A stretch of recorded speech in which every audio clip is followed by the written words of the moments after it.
Nous avons trois baskets de la coopération.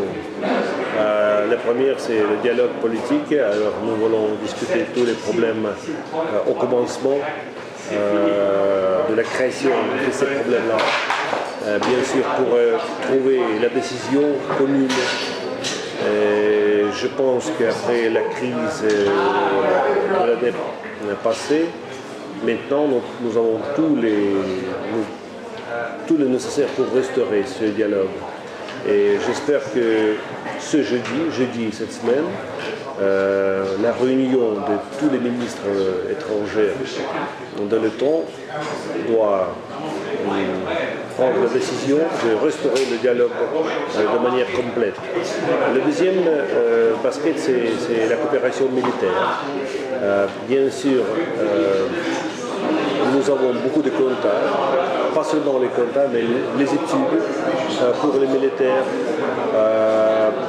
les actions communes, l'échange d'informations et les autres choses. Par exemple, quant à Piracy, nous avons la volonté de coopérer près de Somalie pour arrêter ces attaques contre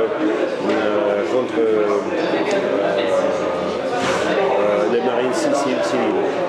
Et la troisième chose, c'est la coopération humanitaire, si c'est possible de dire, c'est pour sauvegarder les gens, les peuples pendant les crises et catastrophes écologiques, par exemple. L'autre chose, c'est nous coopérons de manière très très étroite dans la sphère de la science.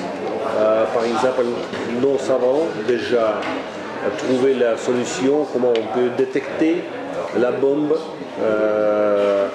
en distance. Voilà. Et je pense que ce mécanisme, ces choses-là peuvent être installées partout, dans tous les aéroports des pays de notre Conseil et la Russie autant. Alors on peut dire que nous avons beaucoup de choses à faire, mais bien sûr nous avons beaucoup de contradictions politiques. Et c'est pourquoi la première tâche, c'est supérer ces contradictions, trouver une plateforme commune et travailler.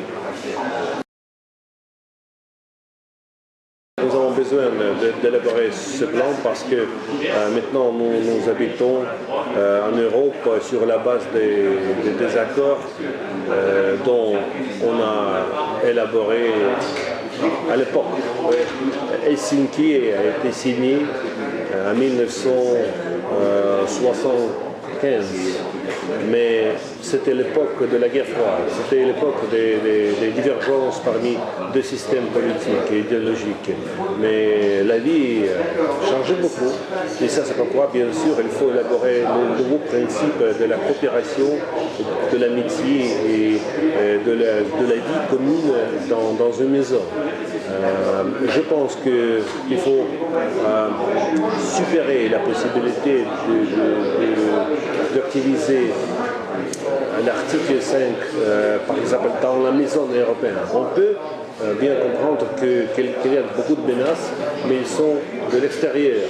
Et ça, c'est pourquoi il faut interdire l'usage de la force dans le cadre européen. Et je pense que la nouvelle philosophie dont Medvedev a déjà proposé doit être discutée.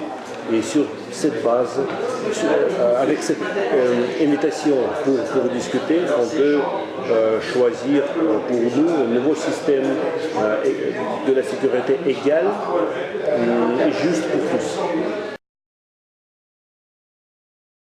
Pour le moment, nous n'avons pas quelques propositions concrètes sur la table. Mais en tout cas, en attendant l'initiative des nouveaux présidents américains, nous sommes prêts de discuter et nous sommes déjà prêts pour aider aux Américains, par exemple à l'Afghanistan, où le président Obama a beaucoup d'intérêt d'activiser les efforts contre le banditisme et le terrorisme international. Par exemple, le vendredi passé, nous avons commencé et hier soir, nous avons déjà terminé le premier attentat de transit civil de soutien de ISAF. ISAF, ce sont les forces de l'OTAN en Afghanistan. Alors on peut dire que le premier train a déjà traversé le territoire de la Russie et je pense que c'est un très très grand succès de tout qui travaille ensemble au Conseil OTAN-Russie. Et je pense que la côté américaine doit bien comprendre qu'il n'y a pas de problème dont on peut résoudre en Europe sans l'aide, sans soutien de la part de la Russie. Et nous sommes prêts pour coopérer, et nous sommes prêts de discuter tout ce que nous avons en réserve, les problèmes de notre passé commun, mais en tout cas, j'espère qu'on peut changer toutes les choses parce que vous savez, Obama, c'est une figure absolument nouvelle, sans conséquences personnelles de la guerre froide. Et nous avons le président nouveau, jeune président. Les Américains ont son président nouveau. Je pense que tous les deux jeunes hommes peuvent parler, peuvent trouver la base de la coopération. Et ce sera très très utile, pas seulement pour les États-Unis et la Russie, mais aussi pour tout le monde.